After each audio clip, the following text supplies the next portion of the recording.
Просто эта технология Вот, прохожу кольцевую, кнопку надо искать, где она там находится. Я хотя не знаю, почему вас бомбит. В зависимости от того, где у меня руль, где-то в районе Те, кто спорят, идите в... Ну, это пипец, ребят. Не обманывайте сами себя. Все, туши камеру, конец обзора.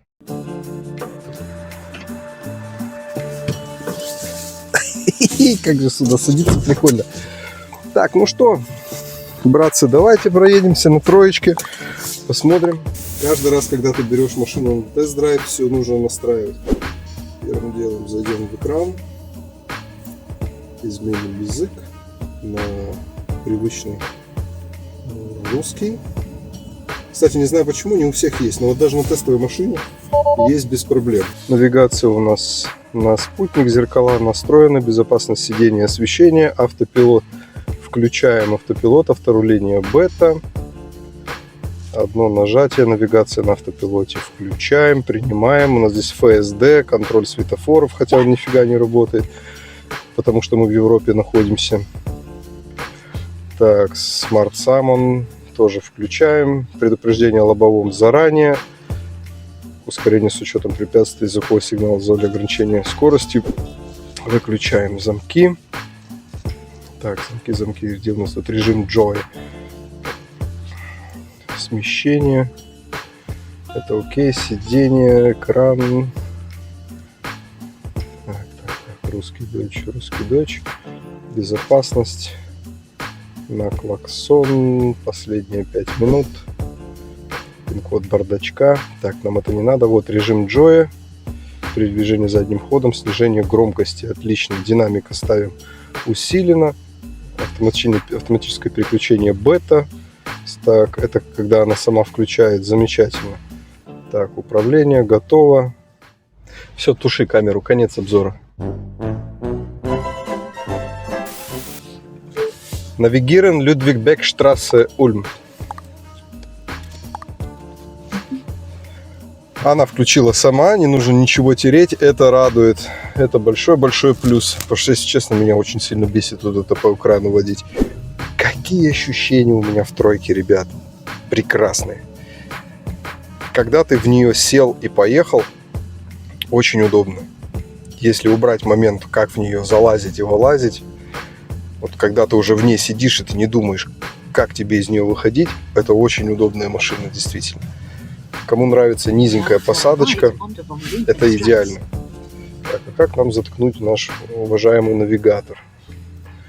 Я даже не знаю. Поворотники.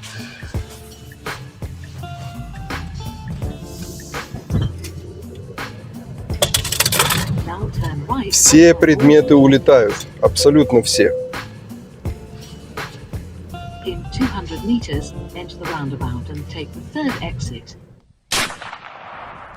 Теперь она нам мешать не будет.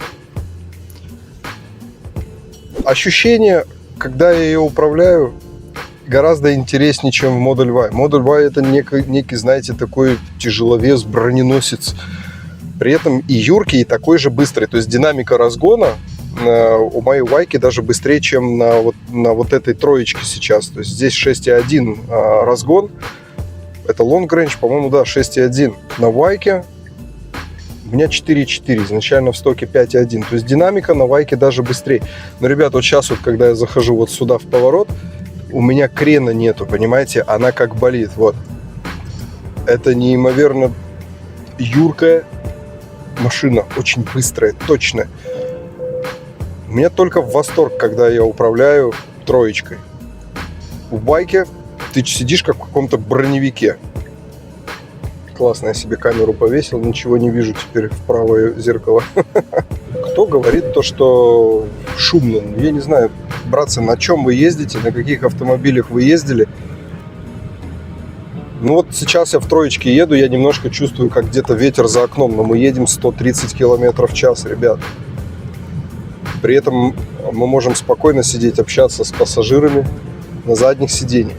Изначально, когда вы берете электромобиль, ребят, это уже вы в большой выгоде. И начинать потом высчитывать, какая же машина выгодней, ну, смысла в этом нет.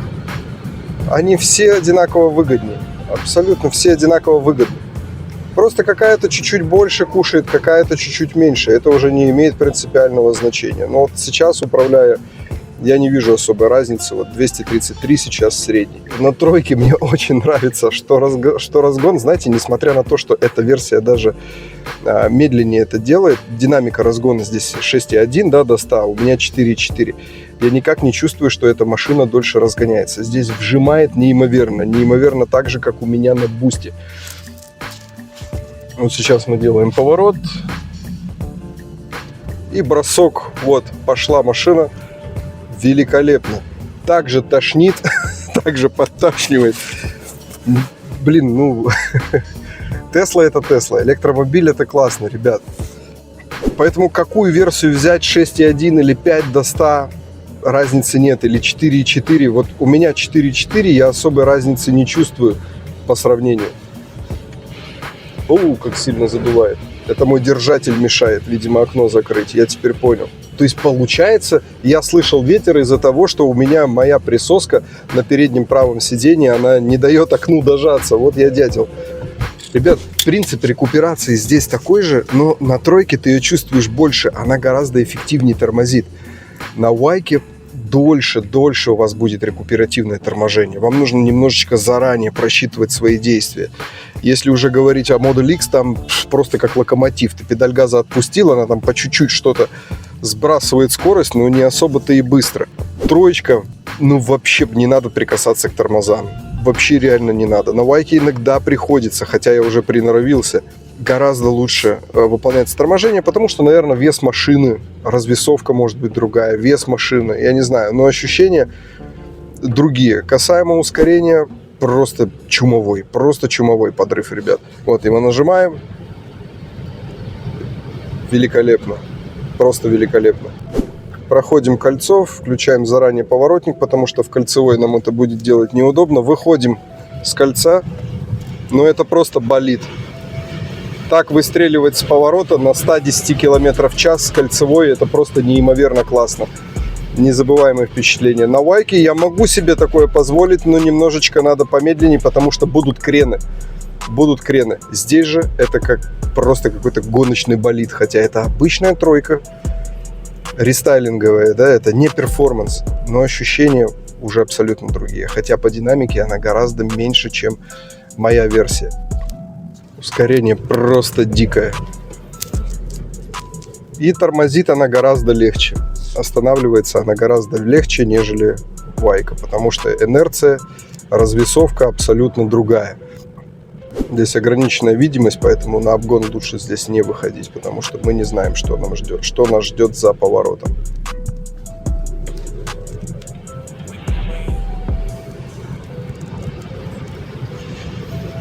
Вот так это мгновенно решается, ну, просто в восторг. Обгон даже будет неправильным сказать. Обгон. Это телепортация. На электромобилях это просто телепортация. Троечка в плане динамики просто конфетка. Просто конфетка. Непередаваемое ощущение. Лежишь в ней, как литой. Обязательно, когда я буду постарше, мой ребенок уже вырастет, и нам с женой куда-то надо ехать, когда задействованы 2 сиденья и багажа будет не так много, мы обязательно возьмем уже не SUV, мы обязательно возьмем уже такой класс, вот как Model 3.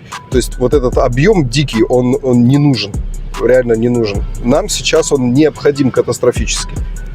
Касаемо по расходу, ну, мы сейчас ездим довольно-таки активно, у нас 212, это очень хороший расход. Да, она экономичнее, гораздо экономичнее, чем Вайка, примерно процентов на 20, я бы сказал. Расход у него меньше. Но также не стоит забывать и меньше батарея. То есть вы на ней дальше не проедете. Просто затраты ваши будут меньше, примерно на 20% по электричеству, нежели на SUV-классе. Ой, как же... Неудобно, но привыкнуть можно, действительно, да. Вот я привык, но не в восторге. Я бы хотел, чтобы эту функцию выполнял за меня автопилот. Автопилот, кстати, здесь полный ФСД. Вот мы сейчас включили, и она сейчас самостоятельно будет ехать по навигации, все должна делать. Сейчас посмотрим. Вот она притормозила, пропускает машины. Тесла, пора ехать. Я нечаянно нажал на тормоз, потому что здесь мало места. Ограничение 50. Ладно, давайте поехали дальше. Знак 70, мы едем 50. Знак прекрасно считывается, но нужно нажать вот сюда на экран, чтобы скорость синхронизировалась. Либо я не знаю, что здесь надо нажать, чтобы она синхронизировала скорость. В общем, автопилот. Посмотрим сейчас на развязках, на поворотах, как будет работать. Ну, в Европе, ребят, забудьте в Европе про автопилот. Его здесь нет. Really? Вот по автобану удобно ездить, перестраиваться, съезжать, заезжать на развязки. Но в городе он здесь не работает так, как в Америке. Поэтому нет смысла переплачивать за ФСДшку. Расширенный, да, еще можно взять, если 3800, чтобы сама парковалась. Это прикольно. Динамика, блин, фантастика. За что я люблю Теслу, это за динамику. Она неимоверно классная. В любой момент, вот ты едешь 67, вот смотрите сейчас, 3, 2, 1. И у тебя происходит бросок. Просто бросок, скачок вперед. Вжимает. Очень классно.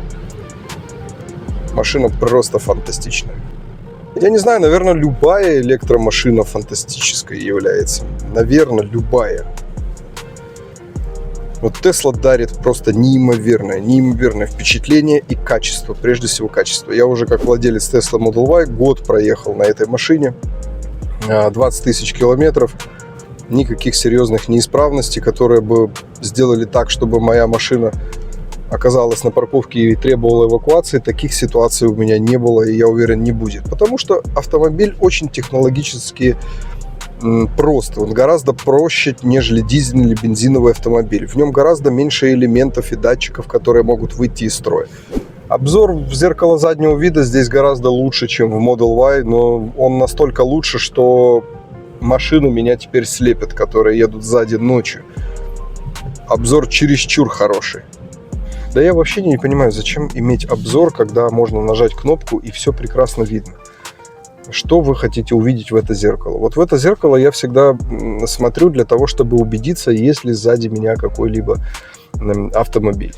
Кстати, еще один из недостатков SUV Model Y, у него задние окна и заднее стекло затонированы от завода. Здесь же этого нет, мы едем прозрачные, как в аквариуме. 18-е колеса гораздо легче вращать, поэтому она, наверное, и юркая троечка. И вот сейчас очень сильный подъем наверх, приличный. Ускоряемся. Никаких проблем нет. За что я люблю электромобиль, нет никакой разницы. Поднимаешься ты вот в такой подъем, в такую горку, либо ты спускаешься с нее. Одинаково. Единственное, что в гололеде, ребят, нужно быть очень аккуратным, потому что рекуперативное торможение может сыграть очень большую шутку с вами, чтобы банально у вас не было заноса из-за рекуперативного торможения на спусках. Очень опасная вещь, кто живет в снежных регионах, там, где бывает зимой лед. Рекуперацию нужно в таких местах отключать моментально и быстро. Какая Тесла лучше всего? Лучше однозначно тестовая, которая ничего, во-первых, не стоит. Заряжать ее тоже ничего не стоит, обслуживать не надо, резину менять не надо. На любой суперчарджер я могу заехать на этой машине, вставить пистолет и выполнить зарядку. Абсолютно бесплатно. Это мы сегодня с вами сделаем. Я вам это покажу.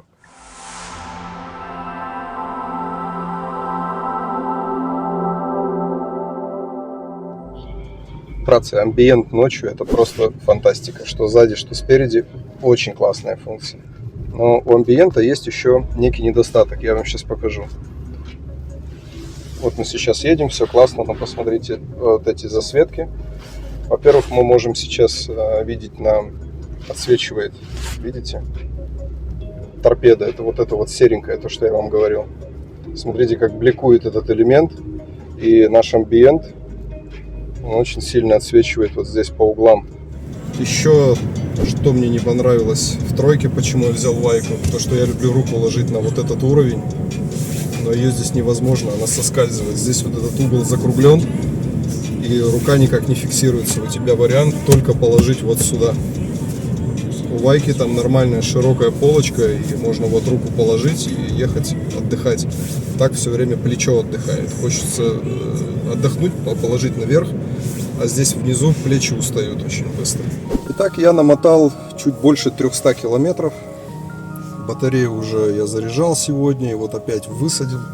На стандарт рейнже таких скоростей никогда вы не увидите. 205, 209, фантастика. 220 киловатт, 224. Естественно, до окончания зарядки таких цифр стабильных не будет, но в пике скорость подлетает, вот вы можете сейчас видеть. Но зафиксируем сейчас время 20:00. Посмотрим. Мы нашли применение к амбиент подсветки. Давай, крути барабан.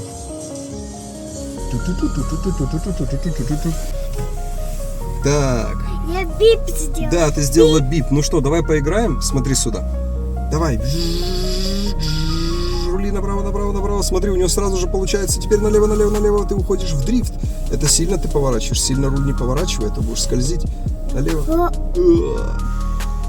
Итак, спустя 20 минут мы имеем 70%.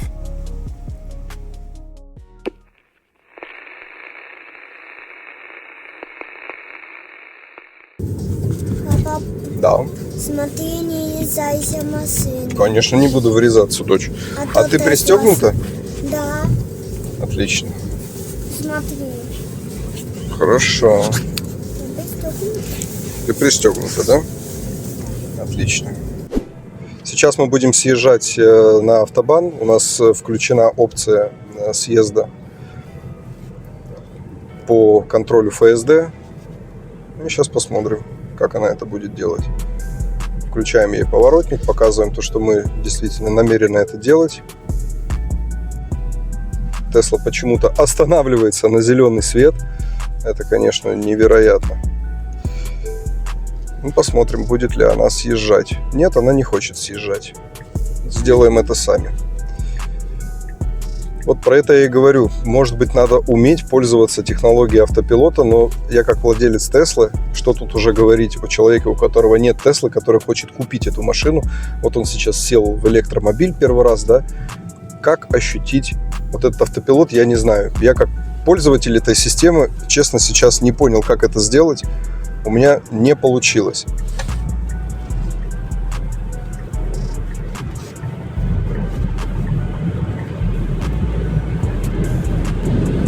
Чуть-чуть ускоримся. Да. Мы летим как ракета. А вот, допустим, сейчас будем тестировать автопилот. Перестроимся в эту полосу, включим пилот расширенный. И сейчас мы едем в отпуск, допустим, да, нам надо проехать несколько тысяч километров. Я хочу перестроиться, включаю поворотник, толкаю руль влево, машина начинает перестраиваться. Вот эта функция стоит 3800 евро. Плюс автопарковка и с телефона в упор подзывать машину к себе. Максимальная скорость 140 км в час, ограниченная у автопилота. Включаем. Вот это вот то, что стоит 3800. Сейчас, допустим, мы хотим перестроиться, включаем поворотник, и она ищет возможность, когда это сделать. Готово. Она нашла возможность перестраиваться. Перестроилась. Вот это 3800. Как тебе такое? Стоит это 3800? Нет, конечно. Если бы мы жили в Штатах, тогда да. Накатал на этой машине 300 километров. Дворники на скорости не трут вообще. Прям вот пропускает жидкость, это видно. Шумно, реально шумно. Тройка гораздо шумнее, чем Вайка. Я не знаю, может стеклопакет отличается, может еще что-то. Хотя аэродинамически она более идеальна. Я не знаю, но здесь гораздо действительно шумнее. По расходу 28 киловатт на 100, ну на Вайке было бы 30 плюс, там 35 при таком передвижении. По автопилоту ФСД говно, вообще не стоит покупать, не работает. А расширенный автопилот 3800, если хотите, чтобы машина сама парковалась и перестраивалась на автобане. Амбиент подсветка отсвечивает лобовое стекло. Серебристая набалдашка. Также сейчас еду, она мне отсвечивает. Вот здесь я вижу серебристую панель на своем лобовом стекле. Это очень неудобно. Что еще? Кнопки на руле. Не надо мне рассказывать басни, к этому можно привыкнуть. Привыкнуть нельзя. Если бы автомобиль брал эту функцию на себя, хотя бы чуть больше, чем в 50% случаев, включал сам поворотники, тогда я бы еще согласен. Да, не такая проблема иногда здесь понажимать кнопочки, но 100% эта функция возложена на меня. Даже на автопилоте, когда еду, хочу перестроиться, для того, чтобы перестроиться, мне нужно нажать кнопку. Поэтому эта система хорошо, наверное, работает в США, когда поворотники трогать не надо, она все включает сама. Здесь это, ребята, не актуально. Я не знаю, как вы к этому привыкаете. Это реально неудобно. И это факт. Помыть стекло, моргнуть дальним светом. Ничего невозможно сделать оперативно и быстро, вот ориентируясь на вот эти сенсоры. Сначала ты должен сфокусировать взгляд. Где это? Здесь отсутствуют какие-либо рифления на этих кнопках, поэтому ты не можешь на ощупь, пока ты не посмотришь на кнопку, понять, на какую ты нажмешь. Вот здесь есть разделение между микрофоном и помыть стекло. Вот тактильно я здесь сейчас могу понять, что вот тут выключить микрофон, здесь помыть стекло. Здесь все, уже непонятно. Тут тоже, где поворотник, где моргнуть дальним светом. Пока я не отведу свой взгляд, не пойму конкретно, что сейчас передо мной, этим воспользоваться невозможно. Это технология будущего, но не сегодняшнего. Вообще ни разу не сегодняшнего, ребят. Я хотя не знаю, почему вас бомбит. Я же не говорю, что тройка плохая машина. Просто эта технология говно. Те, кто спорят, идите в жопу. Реально говно. Вот, прохожу кольцевую, блядь. Кнопку надо искать, где она там находится. В зависимости от того, где у меня руль, где-то в районе яиц я должен искать поворотник, либо где-то вот тут наверху, и это нужно этот момент поймать во время руления, где у тебя руль. Либо на уровне яиц тебе надо включать, где там налево-направо. Ну это пипец, ребят. Вы не обманывайте сами себя. Одно дело, когда вы не пользуетесь поворотниками, вам насрать на окружающих, и вы... Налево-направо, что, машина уже поворачивает. Зачем нужны эти поворотники? В третий раз могу сказать, идите в жопу, кнопки говно. Белый салон, опускается подлокотник. Он здесь вот такой тоненький, поэтому ребенок скучать не будет. Есть экран, можно здесь регулировать потоки. Это, наверное, будет уже в обновленной тоже Вайке. У нас, к сожалению, у меня даже такого монитора нету. Я себе поставил дополнительный. Ну, обогрев сидений, там понятно. Ха-ха! Вот, пожалуйста, двигается сиденье. Netflix, YouTube. Игры, контроллер подключить. Ну, спасибо большое, что Tesla вы это поставили. Особенно радует управление климатизацией. Можно ее включить, выключить, регулировать потоки. И очень, кстати, хорошо регулируется. Мы вот так вот выбираем сопло. Очень хорошо реализовано. Белый салон — это, конечно, фантастика. Амбиент подсветка лично мне отсвечивает в лобовом стекле. И вот эта серебристая набалдашка также очень хорошо бликует ночью в определенных моментах, когда под фонарями проезжаешь в городской среде. Очень сильно отсвечивает, ребят. Теперь аналогично давайте посмотрим в нашей Вайке, что мы здесь имеем. Подлокотник более широкий. Вот здесь, кто не знал, вот так делается, кто посерединке садится. Широкий подлокотник, дополнительная медиастанция у меня здесь установлена. Черный салон, как раз таки семейный вариант. И место, ну вот, место, вот я сижу, смотрите, хватает. Очень даже хватает.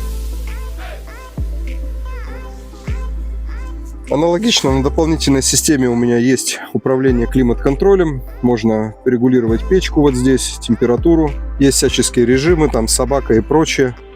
То же самое, подогревы сидений, двигать сиденье. Все, весь функционал можно компенсировать, если у вас в Model Y нету сзади монитора, если вы берете версию. Покупаете себе, ставите, и никаких трудностей, все у вас будет управляться. Итак, братцы, какую брать Model Y, решать. Какую брать Model Y? Итак, братцы, какую Теслу брать, решать только вам. Ребят, мне обе Теслы нравятся. Что тройка, что Вайка. Фантастика. Я от них в восторге. Я рассказал вам, почему именно выбрал себе Model Y. Может быть, эта информация вам поможет для того, чтобы принять правильное решение. Я буду очень рад, если вы возьмете себе Теслу по моей реферальной ссылке. Заходите, скидка до $1000 вас ожидает. В Европе это от 500 до 1000 евро. Покупайте, наслаждайтесь. Любая Тесла хорошая. Нету Теслы хуже, либо Теслы лучше. Или наоборот, лучше или хуже. Берите, не пожалеете. Тесла Пират. До новых встреч.